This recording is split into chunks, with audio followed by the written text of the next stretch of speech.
High বন্ধুরা, তোমরা সবাই কেমন আছো? রিকিচেন ইউটিউব চ্যানেলে তোমাদের সবাইকে স্বাগত জানাই। তো আজকের বেশ কয়েকদিন ধরে ভাবছিলাম তোমাদের সাথে একটা নতুনত্ব রান্না শেয়ার করবো। তো তার জন্য লাগবে দেখো বিশেষ বিশেষ উপকরণ। তার মধ্যে মেইন উপকরণ হলো ভোলা মাছ। আর আমাদের বাড়িতে বেশ অনেকজনই ভোলা মাছ খেতে পছন্দ করে না, তো তাদের জন্য এনে নিয়েছিলাম কাতলা মাছ। আর কাতলা মাছ আর ভোলা মাছ চলো দুটো একসাথে পরিষ্কার করে নিয়ে তোমাদের সাথে কথা বলছি।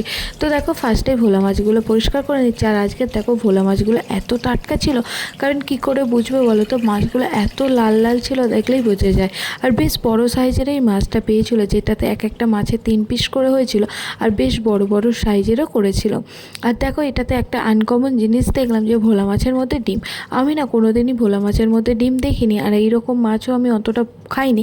আমি যে গোটা গোটা ছোট ছোট ভোলা মাছ সেগুলো খেয়েছিলাম। এবার এই ভোলা মাছগুলোকে খুব সুন্দর করে পরিষ্কার করে ধুয়ে নিলাম। ধুয়ে নিয়ে দেখো বাটিতে হলুদ আর নুন মাখিয়ে বেশ কিছুক্ষণ ম্যারিনেট করে রাখবো। বেশ কিছুক্ষণ ম্যারিনেট করে রাখলে তেলে যখন তুমি দেবে তখন আর তেল থেকে না মাছগুলো ছিটকাবে না।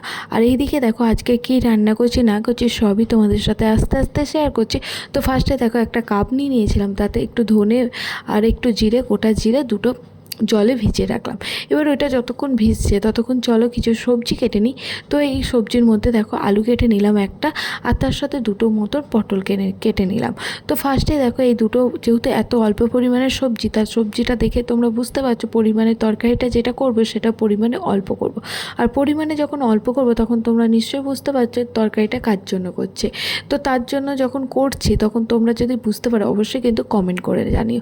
তো দেখো একটা মতন আলু নিয়ে নিয়েছিলাম, সেটাকে চোখো চোখো করে কেটে নিলাম ডুমো ডুমো করে। আর তার সাথে দেখো রিং রিং করে পটল কেটে নিলাম। আর তার সাথে একটা গোটা পেঁয়াজ কাটলাম। তো ফার্স্টে দেখলাম পেঁয়াজটা ভালো, কিন্তু তারপরে দেখলাম পেঁয়াজটা একটু অন্যরকম। তো আমি আবার সেকেন্ডে একটা পেঁয়াজ কেটে নিলাম। ওই পেঁয়াজটা আমাদের তরকারিতে দিয়ে দেবো, আর ওর জন্য তো একটু স্পেশালভাবেই রান্না করি, তাই না? তার জন্য দেখো ফার্স্টে আমি ধনে যেটা ভিজিয়ে রেখেছিলাম, ধনে আর জিরে, তো সেটা দিয়ে দিলাম। তার সাথে দেখো এক কোয়া রসুন আর একটা মতন পেঁয়াজ দিয়ে দিলাম। দিয়ে ওটা মিক্সিতে ভালো করে গ্রেট করে নেবো। আর তার সাথে দেখো যে রুই মাছটা এনেছিলো তার মধ্যে দুটো মতো। তো যতক্ষণ মাছটা ম্যারিনেট হচ্ছে ততক্ষণ আমি দুটো গ্যাসে দুটো কড়াই বসিয়ে নিয়েছিলাম, একদিকে ফ্রাইং প্যান আর একদিকে কড়াই। তো কড়াইটা গ্যাসটা অন করার পরে বেশ কিছুটা গরম হয়ে যাওয়ার পরে আমি তাতে দিয়ে দিলাম তেল। আর তেলটা গরম হয়ে যাওয়ার পরে দেখো আমি এখানে দুটো কাতলা মাছের যে পেটি দুটো নুন হলুদ মাখিয়ে রেখেছিলাম, তো সেটা ভাজতে দিলাম। আর এইদিকে দেখো যে সবজিটা বানিয়ে রেখেছিলাম, যেমন আলু আর পটল, সেটা ভাজতে দিলাম। তো ভাজার পরে আমি এতে দিয়ে দিয়েছিলাম মশলাটা, যেটা তোমাদের সাথে ক্যামেরায় বন্দি করা হয়নি। তো ফার্স্টেই দেখো যে মশলাটা আমি রেডি করেছিলাম, এক কোয়া রসুন, দুটো মতন পেঁয়াজের কুচি, আর 1 চামচের মতন জিরে আর ধনে নিয়ে ভালো করে মিক্সিতে বেটে নিয়েছিলাম। তো সেটা দিয়ে ভালো করে কষিয়ে নেওয়ার পরেই আমি ওতে দিয়ে দিয়েছিলাম জল দেওয়ার পরে আমি দিয়ে দিয়েছিলাম মাছগুলো। তো ওইগুলো মাছটা হয়ে যাওয়ার পরে বাবুর ভাত আর মাছের ঝোল বানিয়েছিলাম পটল আলু দিয়ে। তো সেটা বাবুকে খেতে দিয়ে দিয়েছি। বাবু খেয়ে মাম্মা বাবুর মা খাইয়ে দিয়েছিলো। তো ততক্ষণে ভাবলাম চলো আমি আমাদের স্পেশাল রান্নাটা বানিয়ে নিই। তার জন্য লাগবে কড়াই। তো কড়াই দুটো ভালো করে মেজে নিলাম, যেহেতু আগে রান্না করেছিলাম। তো ভালো করে যখন মেজে নিলাম তখন ভাবলাম চলো গ্যাসটা একটু ভালো করে মুছে নিই তোমাদের সামনে আসছি। তো দেখো মোচা হয়ে গেছে। আর একদিকে ফ্রাইং প্যানও বসিয়ে দিয়েছিলাম, আর একদিকে সসপ্যানও বসিয়ে দিয়েছিলাম, কারণ একটু বানাবো চা।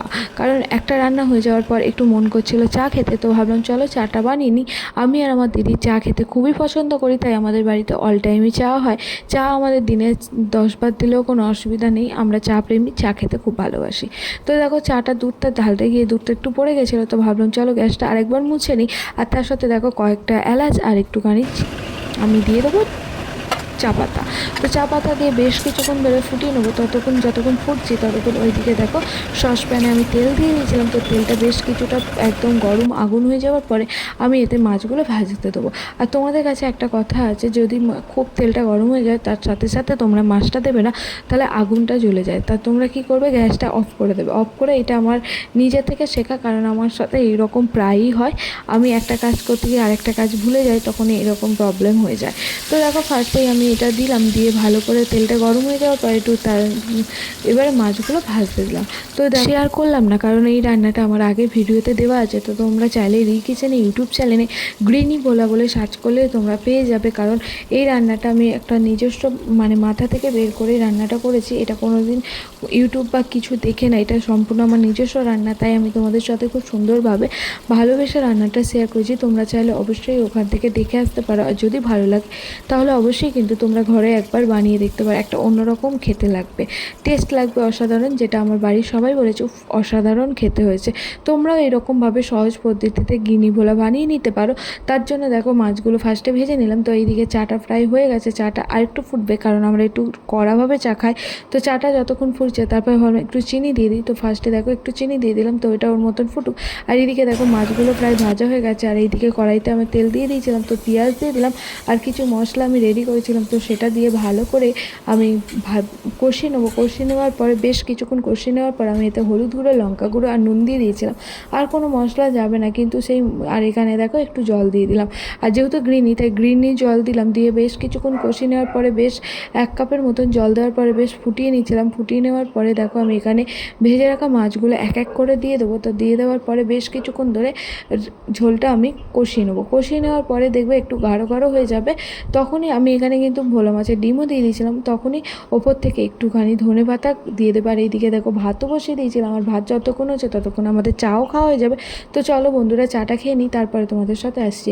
তো দেখো ফার্স্টেই আমি ধনেপাতাগুলো ছড়িয়ে দিলাম, ছড়িয়ে দিয়ে এবার গ্যাসটা একদম লোতে দিয়ে বেশ কিছুক্ষণ ধরে ফুটতে দেবো। তো দেখো হয়ে গেছে, হয়ে যাওয়ার পরে এবার আমি ভাতটাও বেড়ে নেবো। তো আমার রান্নাগুলো যদি তোমাদের ভালো লাগে তাহলে কিন্তু অবশ্যই লাইক কমেন্ট সাবস্ক্রাইব করে আমার পাশে থেকো। যেভাবে তোমরা এতদিন আমার পাশে আছো ঠিক এইভাবে থাকো। আর ঝোলটা সুন্দর দেখতে হয়েছে, আর যারা যারা খেয়েছে তারা সবাই বলেছে অসাধারণ খেতে হয়েছে। তো এইরকম যদি নতুন নতুন রান্না দেখতে চাও অবশ্যই রিকিচেনের ইউটিউব চ্যানেলটাকে সাবস্ক্রাইব করে রাখবে। আর তার সাথে একটুখানি আমরাও কেটে নিয়েছিলাম, ভালো লাগে খেতে। তো নমস্কার, ধন্যবাদ, ভালো থাকবে তোমরা সবাই।